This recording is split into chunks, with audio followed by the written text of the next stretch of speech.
Bon voilà, maintenant on continue notre balade dans Angoulême. Alors il paraît qu'il y a Baru dans le café, mais aux dernières nouvelles, quand on me l'a dit, en fait il y est pas. Mais bon, on va quand même aller jeter un coup d'œil dans le café, c'est le Chardon d'Écosse. Donc Antoine, si tu peux filmer Chardon d'Écosse, on va voir quand même s'il y a d'autres gens intéressants à l'intérieur. D'accord? C'est parti.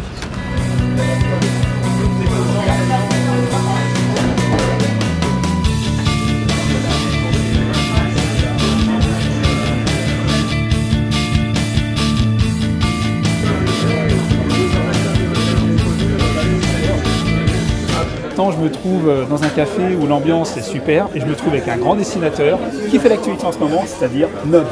Nob et la vie et les souvenirs de Mamet. Bonjour Nob, merci de nous recevoir dans ce café. Si on est là, c'est pour parler de ton album, d'accord, les souvenirs de Mamet. Donc c'est Mamet quand elle était jeune, quoi, voilà, en fait. Alors comment a commencé cette aventure déjà? Pourquoi es-tu parti sur Mamet pour devenir après sur les souvenirs de Mamet quand tu étais enfant? Comment c'est parti tout ça? Alors je suis parti sur Mamet au début, donc Mamet est né dans le journal Chaud, donc qui est le journal de Titeuf, qui est plutôt destiné on dit aux 8-12 ans, adressé aux plus jeunes, et de prendre le contre-pied en faisant un personnage âgé. Donc le personnage est né comme ça. Donc j'ai mis beaucoup de choses intimes dedans, vraiment c'est une série qui est finalement assez familiale, assez... Et dans le premier album, déjà, j'avais commencé à raconter son enfance. Je m'étais dit que pour expliquer aux plus jeunes le personnage âgé, de leur montrer finalement que tout le monde vieillissait, que j'avais dessiné quelques pages de Mamet quand elle était petite. Et c'était quelque chose qui m'avait beaucoup plu. Donc j'avais gardé ça dans un coin de ma tête, en me disant qu'un jour, j'aimerais bien développer un peu justement cet univers d'enfance. Et donc ça s'est rapproché d'une autre envie que j'avais depuis toujours, qui était de raconter finalement la vie rurale, parce que mes grands-parents avaient une ferme. J'avais un peu passé les vacances à la ferme quand j'étais petit. J'avais toujours cette envie de raconter la vie rurale d'avant-guerre. Et voilà, donc j'ai mélangé ces deux envies-là pour faire les souvenirs de Mamet.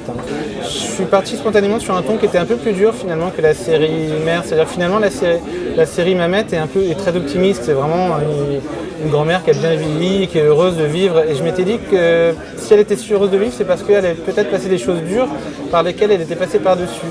Et donc c'est un peu une envie de leçon d'optimisme en fait à travers ça. Donc c'est vrai que la série où elle est petite, c'est vraiment une série qui raconte un univers qui est quand même moins évident et moins facile pour la petite Mamet. Et merci de nous avoir accueillis à ta table. Et puis je te souhaite bon courage. Merci. Voilà, merci. Au revoir. À plus tard. Merci. Voilà, je suis toujours dans le café Chardon d'Écosse. Et il paraît qu'il y a Julien Nive dans le café. Alors on va voir si on peut l'inviter. Julien. Bonjour. Julien, ça va, je t'embête pas trop. Bonjour. Non, ça merci. va. Je vois que tu buvais Je buvais une eau gazeuse. Bah ouais, c'est bien pour décompresser. Pour décompresser. Alors si je suis là dans le café, c'est pour parler bande dessinée. Oui. J'espère que tu avais envie d'en parler. Ça me dérange pas. Ça te dérange pas? Ouais.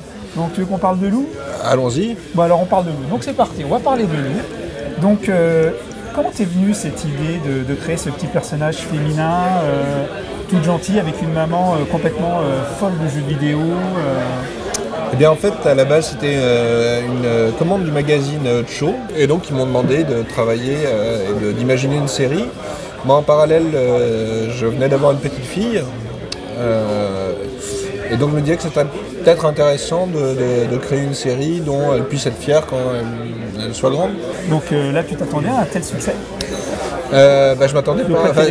Non, pas du tout. Il n'y a pas de calcul. Enfin, moi, j'étais très content de pouvoir faire de la bande dessinée. Quand j'ai commencé à faire Lou, il n'y avait pas de titre mettant en scène, enfin presque pas de titre mettant en scène une fille. Alors pour finir, on va te parler de tes futurs projets. As-tu des futurs projets, des choses qui te tiennent à cœur, qui vont bientôt sortir ou en projet Déjà, donc, pendant Lou, j'ai fait un album chez Gallimard qui s'appelle Chaque chose, dans un style assez différent. Bon écoute mon cher Julien Nive, je vais pas t'embêter plus longtemps parce que je vois que tu as fini ton verre. Je vais en recommander un. Ah bon alors donc je vais te laisser tranquille dans tout quoi. Voilà. Je te dis à plus tard. À plus tard. Et puis bon courage. Merci à toi et bonne rencontre. Ok. Bon nous on n'a pas fini, on continue. C'est parti.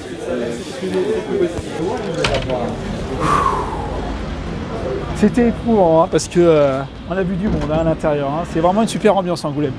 Bon on continue parce qu'on n'a toujours pas trouvé Baru et il faut absolument le trouver avant que l'émission se finisse. Allez on y va Antoine? C'est parti?